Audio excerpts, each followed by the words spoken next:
Metin Arditi est un écrivain, homme d'affaires et mécène suisse d'origine turque au travers de la fondation Arditi. Depuis des années, il crée des projets pour rapprocher les Israéliens et les Palestiniens. Il vient d'ailleurs nous en parler ce matin et nous présenter son dernier roman en date intitulé L'espion d'Atatürk qui vient de paraître chez Grasset. Lise, je vous laisse nous faire découvrir ce personnage. Metin Arditi, bonjour. Bonjour. Merci d'être avec nous ce matin sur Radio Judaïka. Alors, ce roman qui vient de sortir, c'est la suite de votre trilogie de Constantinople. Et avec ce deuxième tome, on retrouve le même héros qu'on avait déjà eu dans le précédent, Gulgul, ancien professeur de sport dans une école, devenu champion de lutte, toujours sympathique, tout le monde l'aime.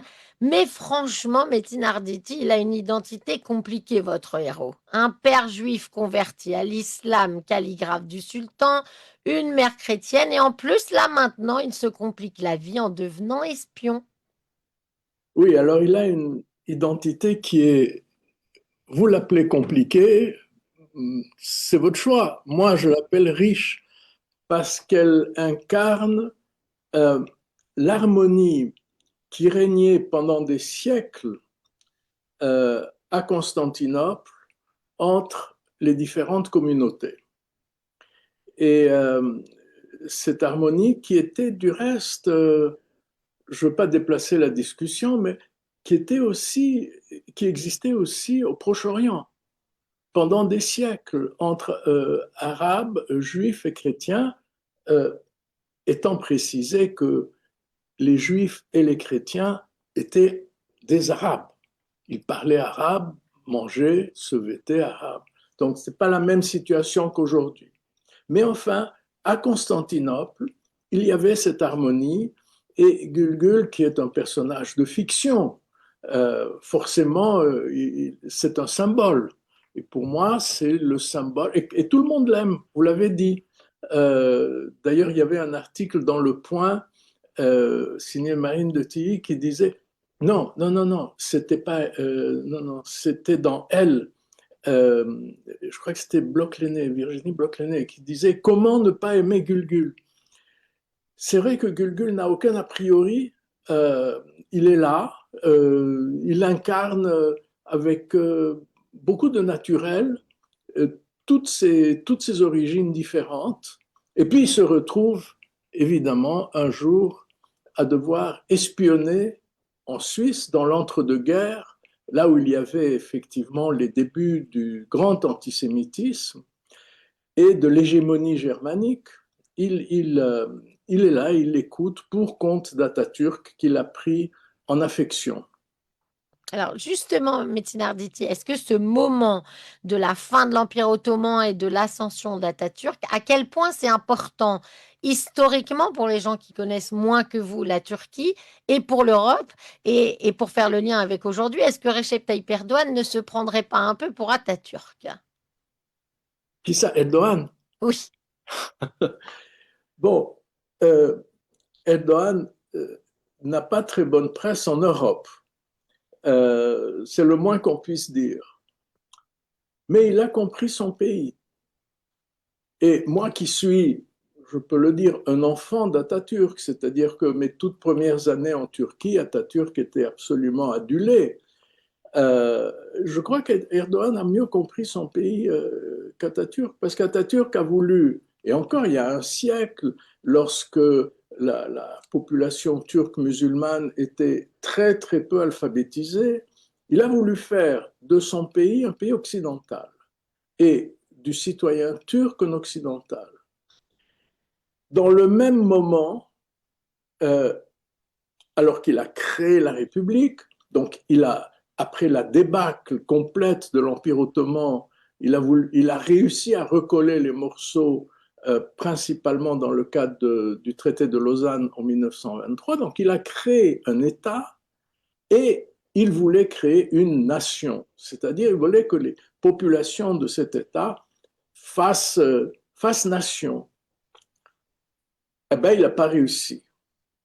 Alors que lui-même était né à Salonique, c'était vraiment, il parlait un français parfait, son maître à penser était juif d'origine, converti à l'islam, mais enfin juif d'origine. Atatürk incarnait parfaitement le cosmopolite, mais il n'a pas réussi, et je pense il a dit en 1923, j'ai besoin de 30 ans, et il est mort en 38. Qu'est-ce qui se serait passé s'il n'était pas mort? Mystère et boule de gomme. Toujours est-il que les choses n'ont pas marché comme il le souhaitait. Et je crois que là, vraiment, il était en quelque sorte pris dans un rêve, parce que aujourd'hui, un siècle plus tard, alors que toute la population est alphabétisée, tout le monde va à l'école, un siècle plus tard, on voit bien que la Turquie n'est pas vraiment un pays occidental, c'est un pays d'Orient. Justement, Metin Arditi, selon vous, c'est quoi les principales différences entre l'Orient et l'Occident?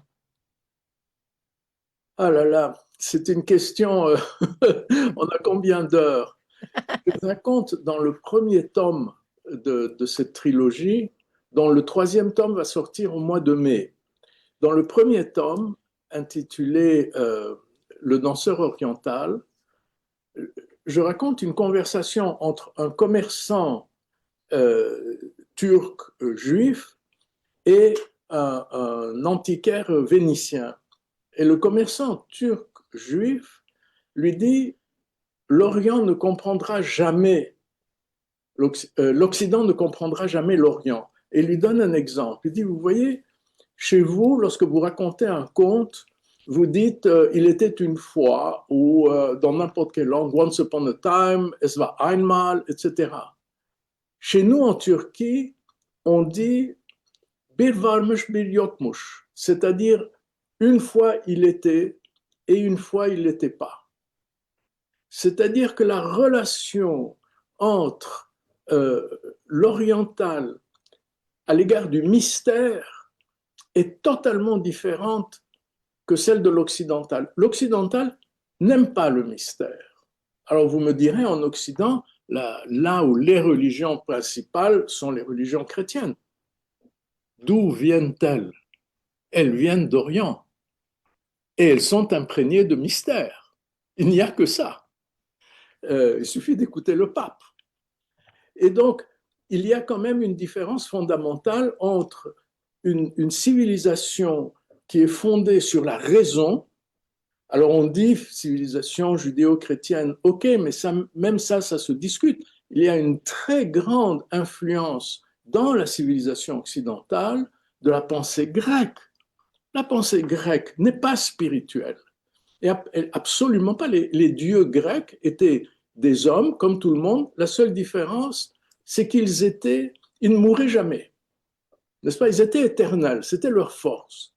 Mais il n'y a pas de spiritualité dans la pensée grecque. Il y a beaucoup de brio, il y a énormément de pensée, de réflexion, d'analyse, mais il n'y a pas de spiritualité. Et donc, il n'y a pas de mystère. L'occidental n'aime pas le mystère. L'oriental baigne dans le mystère. Alors, dans ce roman, il y a plein de personnages, foisonnement de couleurs, on est comme au grand bazar. C'est très historique et en même temps, c'est très actuel. Je pense que vous aimez bien, Metin Arditi, faire ce rapprochement des époques. Absolument. Et je dirais que c'est vraiment un des propos du roman est quand même, je ne veux pas dire d'aider le lecteur à regarder, non, d'aider l'auteur à regarder ce qui se passe aujourd'hui. Parce que moi, franchement, j'ai écrit cette trilogie, ouais, c'est un énorme travail d'écrire une trilogie. Au total, c'est 1200 pages, avant quelques rabotages pour essayer de rendre ça plus facile à lire. Mais c'est un énorme travail. Et vraiment, je l'ai fait sans aucune prétention à l'égard du lecteur, mais pour comprendre. Qu'est-ce qui s'est passé? Pendant 4 siècles, les minorités, les Grecs, les Arméniens, mais aussi les Juifs, qui avaient une minorité très importante et très active, les minoritaires dans l'Empire étaient bien traités. On passe à la République, qui est un système démocratique, et voilà que là où on pourrait s'attendre à ce que ces minorités soient aussi bien traitées, voire mieux traitées, elles sont foudroyées. Il n'y a plus de Grecs, il n'y a quasiment plus de Juifs. Les Arméniens, on n'en parle pas. Qu'est-ce qui s'est passé? J'ai voulu comprendre parce que quand j'étais enfant, euh, dans la famille et dans les cercles de la communauté juive bourgeoise d'Istanbul, j'allais dire de Constantinople, parce qu'on continuait à utiliser ce nom Constantinople, il y avait à l'évidence une distance, pour ne pas dire un mépris, à l'égard de la population turque musulmane. Je ne veux pas dire autochtone. Les autochtones, c'était les Grecs, depuis très très longtemps. C'était l'Empire byzantin. Il y avait cette distance, pour ne pas dire ce mépris, que je ne comprenais pas, qui était tout à fait délétère. Et j'ai essayé de comprendre, j'ai essayé de me plonger dans cette période charnière qui passe de l'Empire à la République. Qu'est-ce qui s'est passé? Et il s'est passé que finalement, Atatürk s'est retrouvé avec une Turquie complètement défaite, où toute l'activité économique était largement dans les mains des minoritaires qui étaient plus formés, plus élaborés, enfin, je veux dire, du point de vue académique ou scolaire, et puis qui menaient le bal en quelque sorte, et ils parlaient mal le turc. Les minoritaires, encore la génération de mes parents, parlaient mal le turc.